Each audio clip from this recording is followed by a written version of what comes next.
సినిమాల వ్యామోహమో లేదంటే పబ్లిక్ లో తమకంటూ ఓ క్రేజ్ ఉండాలనో కారణాలు ఏవైనా ఉండొచ్చు.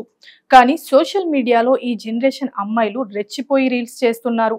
పొట్టి దుస్తులు ధరించి సినిమా చూపించిన మాదిరిగా ఐటెం సాంగ్స్ డాన్స్లతో హల్చల్ చేస్తున్నారు. కేవలం 4 గోడల మధ్య చేయాల్సిన రీల్స్ కూడా పబ్లిక్ బస్సులు, పార్కులు, మెట్రో ట్రైన్స్ లో అసభ్యకర రీతిలో డాన్సులు చేస్తూ నెట్టింట సందడి చేస్తున్నారు.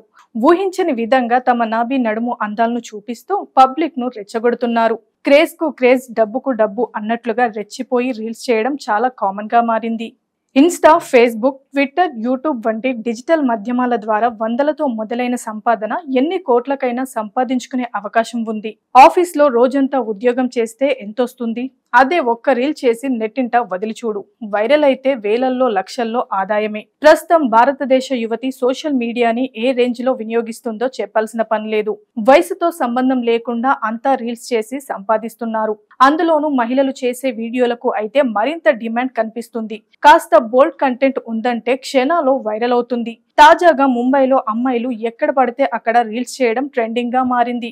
వయసుతో సంబంధం లేకుండా ఎలాంటి దుస్తులు ధరించాం, ఎలాంటి సమాజంలో ఉన్నామనే సంగతి పక్కన పెట్టి వైరల్ అవ్వడం కోసం ఎంతకైనా తెగిస్తున్నారు. రన్నింగ్ ట్రైన్ లో చిట్టిపొట్టి దుస్తులు ధరించి కొంతమంది మహిళలు చేస్తున్న పనులకు ప్రయాణికులు తీవ్ర ఇబ్బందులకు గురవుతున్నారు. ట్రైన్స్ లోనే కాదు, పబ్లిక్ ఎక్కడ ఎక్కువగా ఉంటే విచ్చలవిడిగా వీడియోలు చేస్తున్నారు. ఇలాంటి వాళ్ళపై పోలీసులు చర్యలు తీసుకోవాలని ముంబై పిఎస్ లో ఫిర్యాదులు పేర్కొంటున్నాయి. ఇటీవల ఓ మహిళ ముంబై మెట్రోలో ఓ యువతి సినిమాలో ఐటెం గర్ల్ మాదిరిగా దుస్తులు ధరించి మేకప్ ధరించి రీల్స్ చేసింది. చుట్టూ ఉన్న మగవారిని సైతం పట్టించుకోకుండా వాళ్ళ మీదకు వెళ్తూ మరి డాన్సులు చేసింది. దీంతో ఈ రీల్స్ పై పెద్ద ఎత్తున నిరసన వ్యక్తమైంది. ఇలాంటి మహిళలపై పోలీసులు చర్యలు తీసుకోరా, మహిళలకు స్వేచ్ఛ ఉందని వదిలేస్తారా అని తీవ్ర అభ్యంతరం వ్యక్తం చేశారు. ఇలాంటి రీల్స్ కి సంబంధించిన ప్రత్యేకంగా ఓ చట్టాన్ని తీసుకురావాలని డిమాండ్ చేస్తున్నారు.